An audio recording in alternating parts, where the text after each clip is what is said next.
यदि मैं आज कह दूं ना कि मैं भारत सरकार को कह दूं कि मैं भारत सरकार के किसी भी सरकारी स्कूल में नहीं जाऊंगा, मेरी मर्जी, मैं सरकार के कॉलेज में नहीं जाऊंगा, ठीक है, मैं भारत सरकार सामान बनाती खरीदूंगा नहीं, ठीक है, मैं भारत सरकार जो फंक्शन करेगी उनमें भाग लेने के लिए जाऊंगा, ठीक है, सरकार मेरा कुछ नहीं कर सकती, मेरी मर्जी है, पर मैं कहूं सरकार को टैक्स नहीं दूंगा, पकड़ के ले जाएंगे। तो गांधी जी जानते थे कि टैक्स देना बंद कर दिया तो जनता को पुलिस पकड़ेगी तो आंदोलन समाप्त हो जाएगा। तो गांधी जी ने कहा टैक्स देना बंद कब करना है मैं बताऊंगा, एक दिन आएगा जब पूरे भारत में चारों तरफ अंग्रेजों का विरोध हो जाएगा, उस दिन हम टैक्स भी नहीं देंगे। पर लोगों के पहले वाली बातें आई समझ में कम, लास्ट वाली समझ में आई ज्यादा, क्योंकि ये पैसे का मामला है, तो जैसे पैसे वाली बात है उनका ये बापू ये जो लास्ट वाली बात बोली ना, हाँ हाँ हाँ बाबू पूरा समर्थन है। और वो समय आ चुका है जिसका हमें था इंतजार, वो घड़ी, और लोगों ने टैक्स देना क्या कर दिया बंद। केरल में एक जगह थी मालाबार, और मालाबार में किसान थे मोपला। कौन से किसान थे? मोपला, वहां पे मुस्लिम किसान थे, और उन मोपला मुस्लिम किसानों ने और टैक्स देना क्या कर दिया बंद, टैक्स देना बंद कर दिया। अब दिक्कत हुई, अब उस बात पर वापस जाना, समाज के अंतर विरोध, हमने पढ़ा समाज के अंतर विरोध क्या है कि किसानों से टैक्स कौन लेता है? जमींदार। किसान कौन थे? मोपला, मोपला थे मुसलमान। टैक्स लेने वाला जमींदार थे ब्राह्मण। कौन थे? टैक्स लेने गए, मोपलाओं ने कहा नहीं, गांधी जी ने कहा कोई टैक्स देना, जमींदार ने कहा ठीक है मत दो। जमींदार गए अंग्रेजों के पास, कोई टैक्स जमा नहीं करवा रहे। कौन है नेता, कौन है इनका? पलान जी नेता है। कहां गए? पलान जी की मस्जिद गए हुए नमाज पढ़ने के लिए, पुलिस आई मस्जिद से गिरफ्तार करके ले गई। मुसलमानों ने कहा ये क्या तरीका है, हमारी मस्जिद में पुलिस कैसे घुसी? और किसी ने कहा भाई साहब ये तो पुलिस तो क्यों घुसेगी, कोई शिकायत करता तभी तो घुसती। किसने की शिकायत? साहब ये जमींदार जो ब्राह्मण इन्होंने की, सबको पकड़ पकड़ के मुसलमान बना दिया। किस बात की हिंदू मुस्लिम एकता भाई साहब, एक झटके में हिंदू मुस्लिम तार तार हो गई। ये जो आर्य समाज का शुद्धि आंदोलन है ना, ये यहीं चला था। फिर जिनको जबरदस्ती मुसलमान बना दिया गया था, आर्य समाज वालों ने जाके बाद में कहा ओम भूर्भुवस्व, और वापस आपको क्या बनाया जाना चाहिए? हिंदू। तो स्वामी श्रद्धानंद सरस्वती ने जामा मस्जिद में जाके भाषण दिया। कहां जाके भाषण दिया? और उसमें भी सामने मुस्लिम महिलाएं बैठी हुई, मुस्लिम महिलाओं के सामने जाके मस्जिद में बैठ के एक आर्य समाज का नेता भाषण दे रहा था। इसका मतलब एकदम हिंदू मुस्लिम एकता की बातें की जा रही है। और बाद में जैसे एकता बिखरने लगी तो सबसे पहले स्वामी श्रद्धानंद सरस्वती का मर्डर हुआ। तो स्वामी श्रद्धानंद सरस्वती को मार ही दिया गया। लोगों को लगा यार हमारे इतने बड़े नेता को दूसरे समुदाय ने मार दिया, तो समुदाय नजदीक आएंगे कि दूर होंगे? मुस्लिम लीग का कब हुआ? 1930 में। कहां पर हुआ? और उसमें एक मुस्लिम लीग के नेता थे, उनका नाम था मोहम्मद इकबाल। क्या नाम था? और उन्होंने कहा कि मुसलमानों के लिए देश अलग होना चाहिए, मुसलमानों के लिए देश है। वो मोहम्मद इकबाल जिन्होंने थोड़े साल पहले गया था कि सारे जहां से अच्छा हिंदोस्तां हमारा, वो थोड़े साल बाद करे थे इतना अच्छा भी नहीं है, मुसलमानों के रहने लायक नहीं है, और मुसलमानों के लिए देश क्या होना चाहिए? अलग। पर पहली बार कोई बंदा कह रहा था कि मुसलमानों का देश अलग होना ही चाहिए। वो कौन थे? इस बात को एक लड़के ने पकड़ा। कैम्ब्रिज विश्वविद्यालय में एक लड़का पढ़ता है, चौधरी रहमत अली। क्या नाम है? कहां पढ़ता है? कैम्ब्रिज। 1933 की बात। कब की बात है? और वो एक वहां पे पर्चा प्रकाशित करते हैं, नाउ और नेवर। कौन सा? अभी नहीं तो। और उसके अंदर कहते हैं मुसलमानों का देश अलग होना चाहिए, उसका नाम होना चाहिए पाकिस्तान। क्या नाम होना? प्रांत में दो पार्टियों ने मिलकर चुनाव लड़ा, कांग्रेस और मुस्लिम लीग। कौन कौन सी दो पार्टियां? अच्छा, मिलकर चुनाव लड़ने का मतलब क्या है? मान लीजिए यूपी में सीटें थी 100। कितनी थी? 100। 70 सीटों पे कांग्रेस के एमएलए खड़े हो गए और 30 सीटों पे मुस्लिम लीग के एमएलए खड़े हो गए, है ना। मुस्लिम लीग ने कहा भाई हम तो 30 ही खड़े करेंगे, सारे हमारे जीत नहीं सकते, हम 30 खड़े कर देते हैं। कांग्रेस ने कहा हम कितने खड़े कर देते हैं? 70। इसका मतलब क्या है? इसका मतलब ये 70 जो सीट है इन पे मुस्लिम लीग जाके मुसलमानों को कहेगी भाई कांग्रेस को वोट दो, कांग्रेस अपनी दोस्त है। और ये जो 30 सीट है इनमें कांग्रेस जाके हिंदुओं को कहेगी कि इसको वोट दो। मिलजुल के लड़ने का मतलब ये होता है आप हमारे वोट हमें दिलवाओ, और आप जो आपके वोट हमें दिलवाओ, और हम जो हमारे वोट है वो आपको दिलवाएं। अब चुनाव का रिजल्ट आया। मान लीजिए मुस्लिम लीग 30 में से 30 जीत गई। मुस्लिम लीग ने जितने कैंडिडेट किए सारे के सारे जीत गए, और कांग्रेस मान लो जीत गई 55। कितने जीत गई? 55। अब दोनों मिलकर सरकार बनाएगी, इनकी बनेगी सरकार। तो अब सरकार बनेगी, इसका मतलब क्या? कुछ मंत्री मुस्लिम लीग के होने चाहिए, कुछ मंत्री किसके होने चाहिए? कांग्रेस के। पर 100 सीटों में सरकार बनाने के लिए कितने एमएलए चाहिए? 51। कितने चाहिए? कांग्रेस कितनी जीत गई? इसलिए कांग्रेस को मुस्लिम लीग की आवश्यकता, तो कांग्रेस ने मुस्लिम लीग के मंत्री नहीं बनाए। गठबंधन में शामिल ही नहीं किया बाद में। तो मुस्लिम लीग ने कहा यार पहले वोट वाले टाइम जो था, कांग्रेस ने कहा हाँ था, अब कहा अब रवाना देखो जनबारगढ़। तो मुस्लिम लीग को बड़ा बुरा लगा बेचारी को। तो मुस्लिम लीग को लगा कि जब एक यूपी जैसे छोटे से प्रांत में और कांग्रेस की सरकार आ गई और उसमें कांग्रेस हमें सरकार में शामिल नहीं कर रही, तो पूरे भारत में जब कांग्रेस की सरकार आएगी तभी मुसलमानों की दुर्गति करेंगे, ऐसा मुस्लिम लीग का मानना था। और मुस्लिम लीग अब ज्यादा कट्टर होती चली गई और मुस्लिम लीग ने कहा अब तो हमें अलग देश चाहिए, हम इस कांग्रेस वाले देश के अंदर रहेंगे। तो वो एक ब्लंडर हो गया वहां। सबसे पहले तो मुस्लिम लीग ने ये आरोप लगाया, 11 प्रांत थे भारत में, तब कितने प्रांत थे? 8 में कांग्रेस की गवर्नमेंट थी। कितने में कांग्रेस की गवर्नमेंट? बाकी 3 जगह छोटी छोटी अलग अलग पार्टियों की गवर्नमेंट थी। जैसे बंगाल में गवर्नमेंट थी बंगाल किसान पार्टी, किसकी थी? पंजाब में गवर्नमेंट थी यूनियनिस्ट पार्टी, किसकी थी? और सिंध में कई मिली जुली छोटी छोटी पार्टियां थी, उन्होंने मिलकर गठबंधन सरकार बना ली थी। 3 जगह कांग्रेस नहीं थी। कहां कहां नहीं थी? बंगाल, पंजाब, सिंध। कहां कहां पे? ये तीनों वो प्रांत थे जहां मुसलमान ज्यादा थे। इसका मतलब मुसलमान कांग्रेस को ज्यादा वोट तो नहीं दे रहे, तो फिर मुसलमान मुस्लिम लीग को वोट देने चाहिए, पर मुस्लिम लीग को भी नहीं मिल रहे वोट, तो फिर किसको मिल रहे हैं? तो ये छोटी छोटी पार्टियां मुसलमानों की, इनको वोट मिल रहे हैं। कि बंगाल किसान पार्टी, बंगाल में मुसलमानों की पार्टी थी, उनको वोट मिल गए। पंजाब में यूनियनिस्ट पार्टी थी, उनको वोट मिल गए। ऐसे छोटी छोटी पार्टियां गई सिंध में थी, जिन्होंने मिलीजुली गवर्नमेंट बना ली अपने। तो 8 प्रांतों में किसकी सरकार है? कांग्रेस। अच्छा, मुस्लिम लीग के साथ धोखा किसने किया? तो हम मुस्लिम लीग ने कहा कि जहां जहां कांग्रेस है वहां मुसलमानों पर अत्याचार होते हैं। जहां जहां कांग्रेस है वहां मुसलमानों पर, कांग्रेस के साथ में समस्या है। आजादी के पहले उस पर आरोप था कि जहां कांग्रेस है वहां मुसलमानों पर अत्याचार होते हैं। आजादी के बाद कांग्रेस पर इल्जाम है कि जहां कांग्रेस है वहां मुसलमानों का तुष्टीकरण होता है, अपीज किया जाता है, उनको राजी रखा जाता था। कांग्रेस फंसी हुई है कि अपने इधर वाला है कि इधर वाला है। तो और मुस्लिम लीग ने कहा कि हम जांच करवाएंगे कि मुसलमानों को कितना अत्याचार हुआ। बाकायदा तो समितियां बनाई, शरीफ समिति और पीरपुर समिति। कौन कौन सी? शरीफ समिति और, तो ये बात नेगेटिव है कि पॉजिटिव है? अब इसे कांग्रेस और नाराज होगी, अरे यार हमारे भी झूठे इल्जाम लगा रहे हो आप। और मुस्लिम लीग करे नहीं नहीं सच्चे इल्जाम है एकदम, तुम हो ही ऐसे फर्जी। और शुरू हो जाता है सेकंड वर्ल्ड वॉर। क्या शुरू हो जाता है?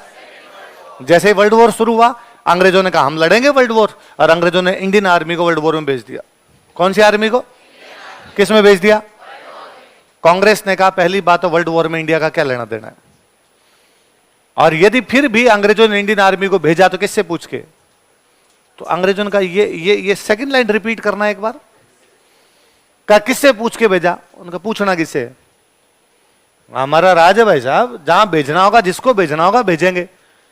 कांग्रेस ने कहा शायद तुम भूल रहे हो, अभी 2 साल पहले जो चुनाव हुए उनमें से कांग्रेस जीत के आई है। उन चुनावों में 8 प्रांतों में हमारी सरकारें हैं, इसलिए बिना कांग्रेस की प्रांतीय सरकारों से पूछे तुम भारत में किसी प्रकार का निर्णय।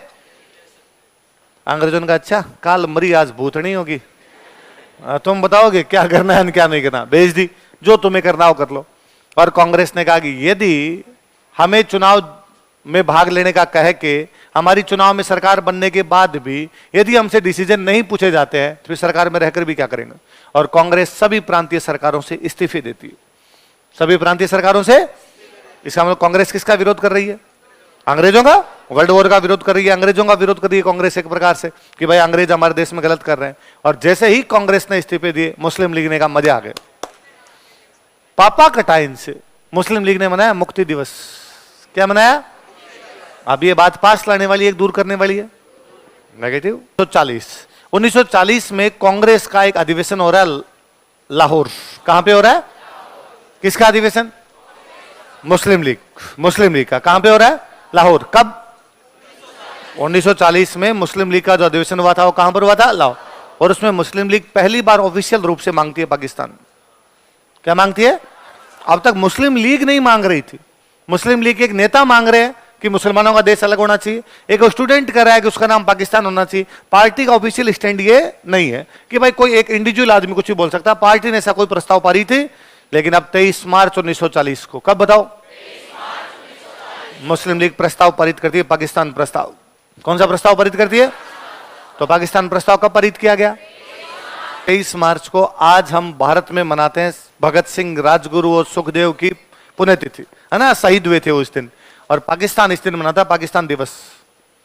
क्या मनाता है? वो कहता है पहली बार पाकिस्तान बनेगा। ये बात ही कब हुई थी? तो पाकिस्तान सेलिब्रेट करता है इसको। हम उस दिन वास्तव में हम अपने शहीदों को याद कर रहे होते हैं। तो 23 मार्च वो तिथि है जब भारत में तो भगत सिंह, राजगुरु, सुखदेव याद किए जाते हैं, और पाकिस्तान के लिए तिथि है जिस दिन वो क्या मना रहा होता है, अपना पाकिस्तान दिवस मना रहा होता है। अब उस समय उनकी सोचने वाली कोई बात हो कि जब भगत सिंह, राजगुरु, सुखदेव हुए थे तब तो इस बात के लिए हुए थे कि आजादी चाहिए, तो आजादी तो पाकिस्तान को भी तो मिली है, आजादी तो पाकिस्तान को भी तो मिली है। और उसमें और कि भगत सिंह, राजगुरु, सुखदेव लाहौर जेल में और थे, तो लाहौर वालों को तो ज्यादा मनाना चाहिए, उस साइड वालों को, यार भगत सिंह, राजगुरु, सुखदेव को याद किया जाए, पर वो अपने पाकिस्तान को याद कर लेते हैं। इतने में आ गया आपका भारत छोड़ो आंदोलन। कौन सा आ गया? 1942 में गांधी जी कौन सा आंदोलन शुरू कर देते हैं? Quit India movement. अंग्रेजों भारत छोड़ो। मुस्लिम लीग ने कहा अंग्रेजों ना, बांटो और छोड़ो। क्या करो? ये गांधी जी दिमाग खराब हो गया, और गांधी जी तुम्हें कह रहे हैं कि अंग्रेजों भारत छोड़ो और तुम चले जाओगे, फिर ये कांग्रेस हम मुसलमानों के साथ अत्याचार करेगी। इसलिए है अंग्रेजों पहले बांटो, डिवाइड एंड गो। इसका मतलब मुस्लिम लीग भारत छोड़ो आंदोलन का समर्थन कर रही है कि विरोध कर रही है? इसका मतलब मुस्लिम लीग अब कांग्रेस के साथ ही नहीं है, या वो अब देश के साथ में नहीं है, वो अलग देश चाह रहे हैं अपना। अब जैसे मुस्लिम लीग ने भाई भारत छोड़ो आंदोलन का विरोध किया, इतने में भारत छोड़ो आंदोलन समाप्त हो जाता है 1945। कब समाप्त हो जाता है? 19। अच्छा, भारत छोड़ो आंदोलन छोड़ो आप, तो जब सेकंड वर्ल्ड वॉर शुरू हुआ था अंग्रेजों ने तभी कह दिया था वर्ल्ड वॉर खत्म होते भारत को आजाद करेंगे। जैसे वर्ल्ड वॉर समाप्त होगा हम भारत को क्या कर देंगे? आजाद। वर्ल्ड वॉर भी समाप्त होता है 45, भारत छोड़ो आंदोलन भी कब समाप्त होता है? 45। और अंग्रेजों में एक गवर्नर जनरल था, उसका नाम था लॉर्ड वेबल। कौन था? और लॉर्ड वेबल ने इंडियंस को बुलाया, लो भाई आओ आओ इधर आओ, और अब हम तुम्हें आजादी देंगे रे। और इस आजादी की जो बात है वो शिमला में बैठ के करेंगे। कहां बैठ के करेंगे? इसलिए 1945 में बुलाया गया शिमला समझौता। क्या? शिमला सम्मेलन। क्या करवाया गया? शिमला। कब? कौन से गवर्नर जनरल है? और उसने कहा कि भाई देखो आजादी वाली बात पे तो बन नहीं रहा तुम्हारे, क्योंकि कांग्रेस करिए भारत एक होना चाहिए और मुस्लिम लीग करिए भारत दो होने चाहिए, तो ये मामला तो सुलटाते हैं। पर सरकार तो अभी बना लो रे तुम्हारी। 45 में हम तो कहते हैं सरकार बनाओ। 2 आदमियों को छोड़ के बाकी सारे मंत्री इंडियंस। कितने आदमियों को छोड़ के? गवर्नर जनरल और सेनापति। कौन कौन? 2। लो, वेबल ने कहा गवर्नर जनरल तो मैं हूं, तो मैं तो न तो इंडियन हो सकता हूं न पाकिस्तानी हो सकता हूं, मैं तो अंग्रेजी रहूंगा। और सेनाओं का जो प्रमुख है, जो कमांडर इन चीफ है, वो भी कौन होगा? अंग्रेज। वो इंडियन को हम बनाएंगे कि वो बना दे कल को तुम हमारे खिलाफ ही हो जाओ यार। इसलिए 2 को छोड़ के बाकी गृह मंत्री, विदेश मंत्री, कृषि मंत्री, स्वास्थ्य मंत्री, शिक्षा मंत्री, सड़क मंत्री, रेल मंत्री सारे तुम्हारे। और भारत वालों का शाबाश, ये तो बड़ी जोरदार बात है। बस 2 को छोड़ के सारे पद हमें दिए जा रहे हैं और बाकी बातें बैठ के और कर लेंगे। अब तो बनाओ, मंत्री बनाओ, अभी के भी हाथों हाथ ही बनाओ। उसने कहा हाँ बना देंगे। तो बताओ भाई मंत्री बनाने किस किस को नाम बताओ कि कितने कितने बनाओगे? तो उसने कहा हाँ, अब उन्होंने कहा इंडियंस को मंत्री बना देंगे। तो अपने वालों का इंडियंस में किसको बनाओगे? किसको किसको? इंडियंस को बना देंगे। अपने वालों का नारा है कौन सी जात के कितने बनेंगे वो बताओ उन्हें। इंडियन नाम की कोई चीज नहीं होती हमारे देश में, हम सब अलग अलग जातियों में बंटे हुए लोग हैं। तो अंग्रेजों का वो तो हमें पता है, तभी हमने 200 साल राज किया है, हम जानते हैं कि यहाँ पे इंडियन नाम की कोई भी चीज नहीं। तो अंग्रेजों ने कहा कि हम मुस्लिम मंत्री और अपर कास्ट हिंदू मंत्री बराबर बना देंगे, है ना। सवर्ण हिंदू जिनको आपको जो 100 कास्ट जो अपर कास्ट है आपकी, उनके और मुस्लिमों के मंत्री तो क्या हो जाएंगे? बराबर। बाकी सब हम अपने हिसाब से ले लेंगे। जैसे मान लो 10 मंत्री बनाने, तो 3 अपर कास्ट हिंदू ले लो और 3 कौन ले लो? मुस्लिम। 100 अपर कास्ट उनके ले लो और 3 कौन ले लो? मुस्लिम। अब एक हम दलित ले लेंगे, एक हम सिख ले लेंगे, एक हम महिला ले लेंगे, एक हम दूसरे को एंग्लो इंडियन है उनको ले लेंगे। ऐसे सबका रिप्रेजेंटेशन हो जाएगा और चूंकि ये ज्यादा है तो इनके इतने इतने कर देगा। ठीक है, ये बना दो, बनाओ तो फटाफट। तो अंग्रेजों का बताओ भाई किस किस को मंत्री बनाना है। और जैसे बात है किस किस को मंत्री बनाना, जिन्ना ने एक पर्ची निकाली और जिन्ना ने कहा ये पकड़ो। ये क्या है कि वो जो मुसलमान मंत्री बनाने उनके नाम, तो कांग्रेस ने कहा कि मुसलमान मंत्री बनाने उनके नाम तुम क्यों दोगे? तो जिन्ना ने कहा मैं मुस्लिम लीग पार्टी है मेरी, तो मुस्लिम मंत्री कौन बनेंगे? तो मुस्लिम लीग बताएगी। कांग्रेस ने कहा क्यों, हम क्यों नहीं बता सकते, मुसलमान हमारे साथ भी है। जिन्ना ने कहा मुंगेरी लाल के हसीन सपने नहीं लेने चाहिए, और तुम्हारे साथ में कोई भी मुसलमान सारे मेरे साथ है, इसलिए मुसलमान मंत्रियों के नाम मैं बताऊंगा। बड़ी बात यह थी कि कांग्रेस के अध्यक्ष थे मौलाना अबुल कलाम आजाद। कांग्रेस के अध्यक्ष कौन थे?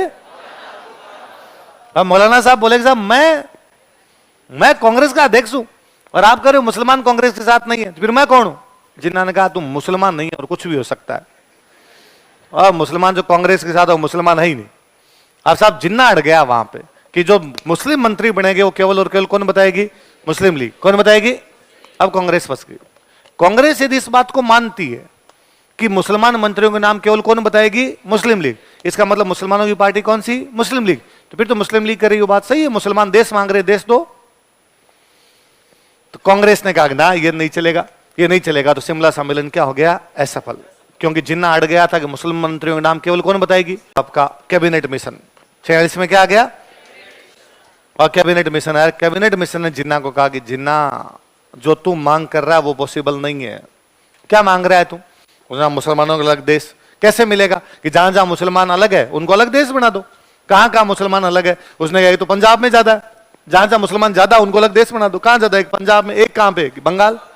तो मतलब एक तो पंजाब का टुकड़ा पाकिस्तान को दे और एक बंगाल का टुकड़ा किसको दे? पाकिस्तान को। तो ये बीच में तो भारत है, एक साइड के अंदर पाकिस्तान, इधर पाकिस्तान। ये कैसे पार पड़ेगी? ये कैसे भी फिजिकल रूप से पॉसिबल? जिन्ना ने कहा बीच में से रोड दे देना, आगे थप्पड़ मारेंगे। ऐसे कोई होती है क्या रोड? इतने बड़े देश में से यूपी बिहार से होते हुए रोड जाए, फिर तुम्हारी लुट जाएगी, बीच में गाड़ियां हैं उसके अंदर।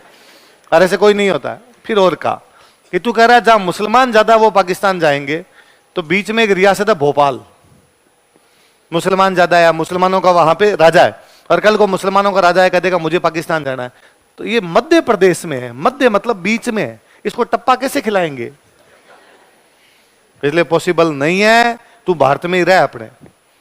तो जिन्ना ने कहा साहब आप नहीं समझ रहे, यदि इस भारत में रहूंगा ना तो एक कांग्रेस के मेंबर आएंगे ज्यादा, हमारे मेंबर होंगे कम, और हमारी पार नहीं पड़ेगी इनके साथ।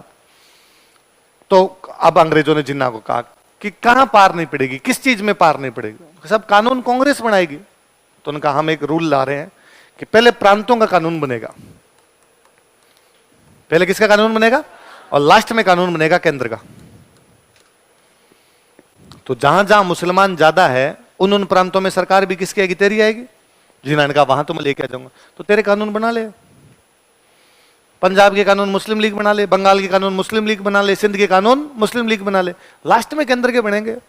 तो जहां जहां तेरी सरकार होगी वहां तो वैसे ही तेरी चलेगी। तू यही तो चाहता है कि तुम्हारे इलाकों में तुम्हारी चले, तो तुम्हारी चलनी है भाई साहब, और लास्ट में जाके केंद्र के बनेंगे तो उनके अंदर तुम्हारे भी होंगे, कांग्रेस के भी होंगे।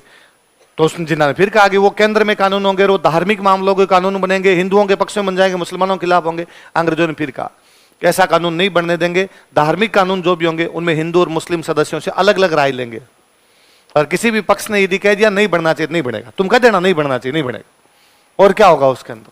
जिन्ना ने कहा डन। तो कैबिनेट मिशन की बात मान लेता है। कैबिनेट मिशन कहता है संविधान सभा के चुनाव करवाओ। किसके चुनाव करवाओ? तो अब जब बात मान ली तो मुस्लिम लीग भी संविधान सभा के चुनाव में भाग लेगी। संविधान सभा की सीटें 389, 296 पे तो चुनाव हुए, 93 थी राजाओं वाली सीट, 93 उन क्षेत्रों की थी जहां पे क्या थे? राजा। राजाओं ने कहा हम तो चुनाव नहीं करवा रहे, यूं भेज देंगे, फलाना जी जाओ रहे, फलाना जी जाओ, फलाना जी जाओ। इन 296 पे क्या करवाएंगे? चुनाव। इनमें से 78 सीटें वो थी जो मुस्लिमों की सेपरेट इलेक्टोरेट, मुसलमानों के लिए पृथक निर्वाचन। जिन्ना जीत गया 73। कितनी जीत गया? समझिए आप इस बात को, 1937 में मुस्लिम लीग की एक भी प्रांत में गवर्नमेंट नहीं है। ठीक 9 साल बाद संविधान सभा के चुनाव की सारी सीटें मुस्लिम लीग जीत लेती है। मुस्लिम लीग ने कितना ग्रो किया है। अब मुस्लिमों की एकमात्र निर्विवादित पार्टी कौन सी हो रखी थी? मुस्लिम लीग। मुस्लिम लीग के पक्ष में वोट पड़े हैं उधर। और जो 5 सीटें बाकी है ना, वो भी कांग्रेस की नहीं है भाई साहब, वो भी कोई छोटी मोटी जो दूसरी मुस्लिम पार्टियां थी, कोई निर्दलीय टाइप के, वैसे जीत गए। और जिन्ना राजी, जिन्ना का मजा आ गया, जीत गए सारी सीटें पार्टियां शाम को। और कोई मुस्लिमों के सियाने नेता थे, वो जिन्ना के पास गए, उन्होंने कहा इतना राजी क्यों हो रहा है? राजी कैसे नहीं हो, सारी सीटें जीत गए। सारी कितनी? उसने कहा सारी। अरे कितनी? कहा वो 78 मिली थी, 73 जीत गए। है कितनी सारी? कि 389। तो तुम 73 खड़े हो जाओ तो एक भी कानून बना सकते हो क्या? ना। 73 खड़े हो जाओ तो एक भी कानून रद्द करवा सकते हो क्या? जिन्ना ने कहा मैं नहीं खेल रहा। जिन्ना संविधान सभा का बहिष्कार कर गया। चुनाव में भाग लिया लेकिन संविधान सभा का क्या कर दिया? अब संविधान सभा में हम जाएंगे नहीं, तो अब क्या करोगे? अलग देश लेंगे।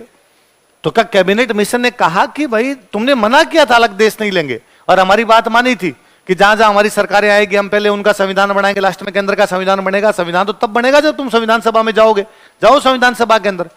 जिन्ना ने कहा नहीं जा रहे, तो फिर अलग देश तो तुम्हें मिलेगा नहीं, संविधान सभा में नहीं जा रहे। जिन्ना ने कहा लेना आता है मुझे, मैं तुम्हें पूछ नहीं रहा हूं, बता रहा हूं, सीधी कार्रवाई। क्या करेंगे अब हम? Direct action. क्या लिया जाएगा? सीधी कार्रवाई दिवस। क्या मनाएंगे? और जिन्ना ने साफ साफ कहा कि भाई साहब जहां जहां अपनी संख्या ज्यादा है दंगे कर दो, और मार काट मचेगी तो कांग्रेस और अंग्रेज दोनों घुटनों पे आके कहेंगे कि देश ले लो, लेना तो आता है हमें। और दंगों की शुरुआत होती है बंगाल से। कहां से होती है?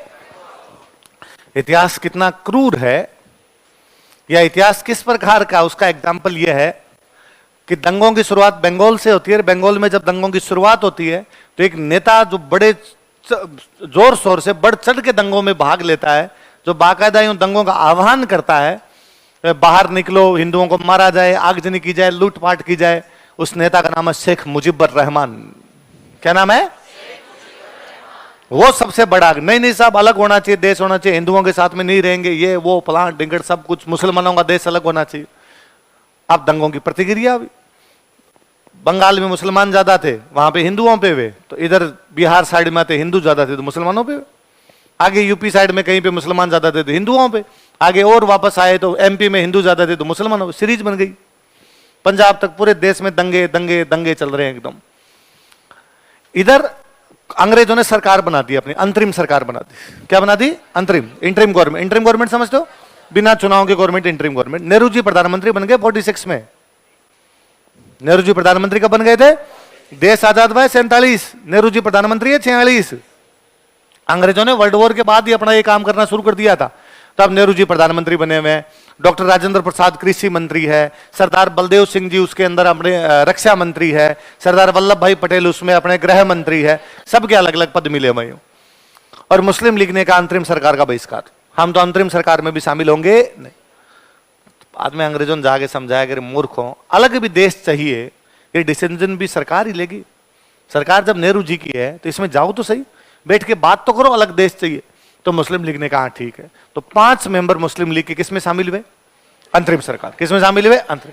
और उसके अंदर आपके वित्त मंत्री बनाया गया लियाकत अली। किसको बनाया गया? क्या बनाया गया? अब साहब सरदार बलदेव सिंह रक्षा मंत्री है, हो गए लियाकत अली के पास किलो साहब फाइनेंस मिनिस्टर साहब, और फौजियों को थोड़ी तनख्वाह देनी है, रुपए दो, उसने खजाना खा लिए। सरदार वल्लभ भाई पटेल गृह मंत्री हो गए, साहब वो पुलिस वालों के लिए थोड़े हथियार खरीदने हैं, थोड़े रुपए दो, उसने खजाना खा लिए। डॉक्टर राजेंद्र प्रसाद गए कि किसानों को सब्सिडी देनी है, थोड़ी पैसे दो, खजाना खा लिए। लियाकत अली ने सरकार ब्लॉक करके रख दी। तो सरदार वल्लभ भाई पटेल के सबसे जल्दी समझ में आई कि जब एक लियाकत अली सरकार बंद कर सकता है, ये मुस्लिम लीग वाले सारे लियाकत अली इधर रह गए ना, भारत नहीं चलने देंगे। शरीर का एक अंग यदि खराब हो जाए तो उस अंग को काट कर फेंकते हैं, नाग इस बात का वेट करते हैं कि पूरे शरीर में जहर फैल जाए। इस मुस्लिम लीग वाला जो भी ये हिस्सा है इसको अलग किया जाए, इनको यदि पाकिस्तान चाहिए तो इनको पाकिस्तान अलग दिया जाए, इधर रहेंगे तो भाई साहब बहुत दिक्कत कर देंगे, इसलिए इनको इधर रखना नहीं। तो अंतरिम सरकार में मुस्लिम लीग बाधाएं उत्पन्न करती है, वो भी एक विभाजन का बड़ा कारण था। कालांतर में देश के 2 टुकड़ों पर जाकर समाप्त होती है।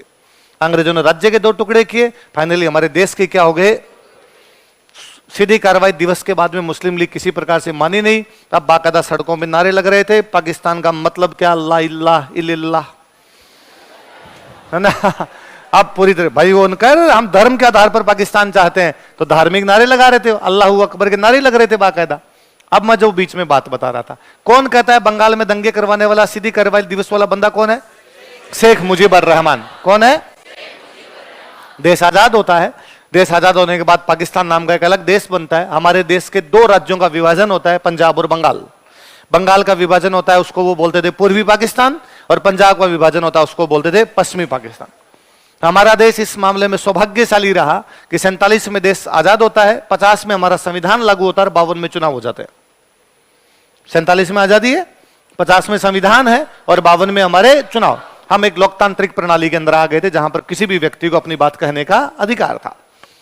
5 साल में लगातार 5 साल में चुनाव हो रहे, 52 में हुए, 57 में हुए, 62 में हुए, 67 में हुए, उसके बाद लगातार हम 5 सालों में चुनाव करवा रहे हैं। पाकिस्तान का संविधान बनता है 56 में। कब बनता है? पहले चुनाव होते हैं 70 में। 70 तक पाकिस्तान में चुनाव भी नहीं है। फौजी शासन फौजियों ने बहुत जल्दी अपने हाथ में लिया। अब उनके कोई अयूब मोहम्मद राष्ट्रपति बना हुआ है, कोई यह्या खान उनका राष्ट्रपति बना हुआ है, सब उनके पास में सत्ता आ रही है। इधर जैसे ही पाकिस्तान बना तो पाकिस्तान ने कहा हमारी भाषा उर्दू है। पाकिस्तान के साथ एक भयंकर दिक्कत है, पाकिस्तान की मांग करने वाली पार्टी मुस्लिम लीग थी। मुस्लिम लीग में ज्यादातर नेता यूपी बिहार के थे, क्योंकि ये शुरुआत में पार्टी, मैंने बताया बंगाल पंजाब में मुसलमान ज्यादा थे, फिर भी मुस्लिम लीग को वोट नहीं मिल रहे थे। वहां पे यूनियनिस्ट पार्टी को और बंगाल किसान पार्टी को वोट मिल रहे थे, तो मुस्लिम लीग यूपी बिहार की पार्टी थी। मुस्लिम लीग वाले नेता बड़े हुए, बाद में बड़े हुए, तो पाकिस्तान बनाने में इनका अहम योगदान रहा। अब इन्होंने वहां पे जाके कहा कि पाकिस्तान की भाषा कौन सी होनी चाहिए, उर्दू। पश्चिमी पाकिस्तान मान मून गया इस बात को, क्योंकि पश्चिमी पाकिस्तान के पास में पैसे टक्के सारे आ रहे थे। फौज पर अधिकार पश्चिमी पाकिस्तान का, उद्योगों पर अधिकार पश्चिमी पाकिस्तान का, सत्ता पर अधिकार पश्चिमी पाकिस्तान का। पूर्वी पाकिस्तान विरोध कर गया। पूर्वी पाकिस्तान ने कहा भाई उर्दू। और एक बंगालियों में ये भावना ही है, भले बंगाली अपने वाले और भले बांग्लादेश वाले हो, उनको लगता है कि दुनिया की सबसे अच्छी सभ्यता ही कौन सी है, बंगाली। दुनिया की सबसे अच्छी भाषा ही कौन सी है, बंगाली। इसलिए पूर्वी पाकिस्तान वालों ने कहा हम उर्दू नहीं मानेंगे, हमारी भाषा बांग्ला होनी चाहिए और हमारे बांग्ला लगाओ। तो भाषा को लेकर उन्होंने आंदोलन किया, और जैसे ही किया तो सेना पर अधिकार पश्चिमी पाकिस्तान का, पुलिस पर अधिकार पश्चिमी पाकिस्तान का, उधर आपके सत्ता पर अधिकार पश्चिमी पाकिस्तान का, फौजी जनरल जो सारे थे वो पश्चिमी पाकिस्तान से। तो उन्होंने पूर्वी पाकिस्तान वालों को पीटना शुरू किया कि दे बांग्ला तुम्हें, रुको तुम। पीटना शुरू किया तो उन्होंने कहा इतने दिन तो हम मांग रहे थे बांग्ला भाषा, अब हमें चाहिए बांग्लादेश। चुनाव वे साहब 70 तक तो चुनाव ही नहीं होने दिए, 70 में वे चुनाव में पार्टी तो पूर्वी पाकिस्तान भी चुनाव में भाग लेगा, पश्चिमी पाकिस्तान भी भाग लेगा। और पूर्वी पाकिस्तान की एक पार्टी अवामी लीग, क्या नाम, नेता वही शेख मुजीबुर रहमान, और चुनाव में पूर्वी पाकिस्तान वाली पार्टी जीत गई। इसका मतलब चुनाव के बाद में जो गवर्नमेंट आएगी उसका प्रधानमंत्री कौन होगा, शेख मुजीबुर रहमान। पश्चिमी पाकिस्तान वालों ने शेख मुजीबुर रहमान को गिरफ्तार करके जेल में डाल दिया। अब जेल में डालते ही पूर्वी पाकिस्तान वालों ने कहा ये क्या है, मतलब हमारी भाषा भी नहीं, चुनाव में हमारी पार्टी जीत जाए तो तुम पकड़ के जेल में डाल दोगे। और इधर भाई साहब पाकिस्तान के खिलाफ विद्रोह शुरू हुआ, और जैसे पाकिस्तान के खिलाफ विद्रोह शुरू हुआ, एक बंदे को पश्चिमी पाकिस्तान से पूर्वी पाकिस्तान भेजा गया, जनरल टिक्का खान। किसको भेजा गया, मारो जितना मार सकते हो तब मारा जाए। 30 लाख मुसलमानों को बांग्लादेश के अंदर मारा गया, या 30 लाख बांग्लादेशियों को, उनमें हिंदू मुसलमान सारे थे। मतलब पाकिस्तान की आर्मी ने अपने ही देश के 30 लाख लोग मार दिए। अब जब उनको मारना शुरू किया तो भाग भाग के इंडिया आने शुरू हुए। कहां जाते, सीमा अपनी लगती थी, भाग भाग के इधर आने शुरू हुए। अपने शरणार्थियों की समस्या उत्पन्न हो गई। अपने शरणार्थियों की समस्या उत्पन्न हुई। इंदिरा गांधी उस समय हमारे प्रधानमंत्री हुआ करते थे, उन्होंने इंटरफेयर किया। इधर से ये लगे हुए थे बांग्लादेश वाले, तो ये इन्होंने अपनी एक सेना बना रखी थी, बंगाल मुक्ति मोर्चा नाम से, मुक्ति वाहिनी। क्या बना रखी थी, मुक्ति मतलब आजादी, हमें आजादी चाहिए, मुक्ति वाहिनी बना रखी थी। तो अपने भारत वालों ने मुक्ति वाहिनी को समझाया कि मुक्ति वाहिनी तुम यदि जोर लगा लोगे ना तो भी मुक्ति नहीं मिलेगी, तुम तो आगे आगे रहो और यूं खाली करो मुक्ति दो, हम दिलाएंगे मुक्ति, ऐसे मिलेगी नहीं। हमने आर्मी उतारी फिर पूरी, और आर्मी उतार के इस भाग को आजाद करवाया। इस भाग का राष्ट्रपति बनाया शेख मुजीबुर रहमान को। किसको बनाया, वो शेख मुजीबुर रहमान जो कभी पाकिस्तान मांग रहा था, जो हमसे अलग हो रहा था, वो हमारे समर्थन से बांग्लादेश का राष्ट्रपति बनता है। उस शेख मुजीबुर रहमान का 4 साल बाद वहां मर्डर हो जाता है। तब उसकी बेटी भाग के इंडिया आती है, शेख हसीना। वहां पर नई पार्टी आ जाती है, जियाउर रहमान वाली अलग पार्टी आ जाती है वहां पे। बाद में वहां पे चुनाव ठीक होने लग जाते हैं। शेख हसीना को वापस हम स्टैब्लिश करते हैं वहां पे, वापस वो चुनाव वगैरह जीतती है। बांग्लादेश में 2 पार्टियां हैं, एक अवामी लीग, दूसरी पार्टी है बांग्लादेश नेशनलिस्ट पार्टी। कौन सी है, हम ऐसा आज मानते हैं कि अवामी लीग की जब गवर्नमेंट आती है वो प्रो इंडियन होती है, और जो बीएनपी की गवर्नमेंट आती है, बांग्लादेश नेशनलिस्ट पार्टी गवर्नमेंट आती है, वो एंटी इंडिया होती है। शेख हसीना 2 कार्यकाल से वहां पे राष्ट्रपति रह रही थी। इस बार शेख हसीना का वहां पर वापस तख्ता पलट हुआ है। शेख हसीना वापस भागकर कहां आई है, इतिहास बड़ा क्रूर है। 46 में जो व्यक्ति हमारे खिलाफ नारे लगा रहा था, 71 में हमारे समर्थन से बांग्लादेश का राष्ट्रपति बन रहा था। 46 में जिस आदमी को हम ये कह रहे थे कि भारत के खिलाफ है, आज उसकी बेटी के लिए हम कहते हैं वो भारत के साथ है। 46 में जो आदमी ये कह रहा था कि हमें भारत से अलग होना है, आज उसकी बेटी हमारे देश में बैठी है ना। तो चक्कर घूम के आता है, वापस वहीं के वहीं लेके आता है आपको। आई बार बड़ा है कि ये होता है कि जहां पर भी सांप्रदायिकता जैसी स्थिति होती है, जिस वर्ग पर ज्यादा कहर टूटेगा, जिस वर्ग पर ज्यादा जुल्म होगा, वो वहां से निकलेगा। तो परिवारों का विस्थापन होता है ना, डिस्प्लेसमेंट, डिस्प्लेस होते हैं वहां पर। जैसे कश्मीरी पंडित, पूरा राज्य खाली करना पड़ गया आपको। लिखो, बाकायदा 89 के आसपास में जब वहां पे कश्मीर में इंसर्जेंसी बढ़ी थी, तो ये मस्जिदों से साफ साफ लाउड स्पीकर पे बोल ही दिया गया था, कश्मीरी पंडित अपनी महिलाओं को छोड़कर चले जाए यहां से। तो अब क्या है, बुरी तरीके से वही विस्थापन ही अपने आप में। फिर परिचय में नहीं आता कि भाई राज है कि नहीं है। कभी भी किसी को जब उठा के मार दिया जाए, तब अपने को यूं बड़ा थैंक यू बोलना चाहिए, अपने कितने सुखी हैं। जैसे आप कश्मीर जन्नत है, कश्मीर स्वर्ग है, नहीं चाहिए। वहां फिर आदमी डायरेक्ट स्वर्ग ही जाता है ना। हमें धरती पे रहना है, हमें स्वर्ग अभी जाना नहीं है, बाद में चले जाएंगे। वैसा अपने कम से कम ये, आप यदि कोचिंग से घर जा रहे हो, घर से कोचिंग आ रहे हो, और उस समय भी आपको डर लगे कि कोई सल्टा सकता है, इसके पास बंदूक नहीं हो, निकाल के मार नहीं दे, तो कैसे जी पाएगा आदमी ऐसे माहौल के अंदर? अपने ये तो निश्चित है, सब सामान्य तरीके से जब तक भगवान नहीं चाहेगा तब तक तो मरेंगे, वरना चलते ही आपके ये कर दिया जाए।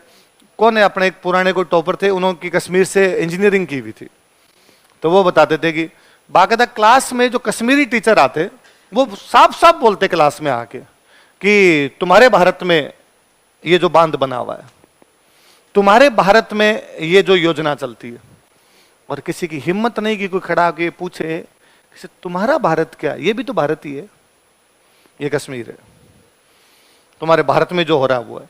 15 अगस्त 26 जनवरी वाले दिन बाकायदा एक एक क्लास में आके कहा जाता, कल कमरे से बाहर नहीं निकलोगे, बाहर नहीं आना चाहिए भी, सबके सब रूम के अंदर।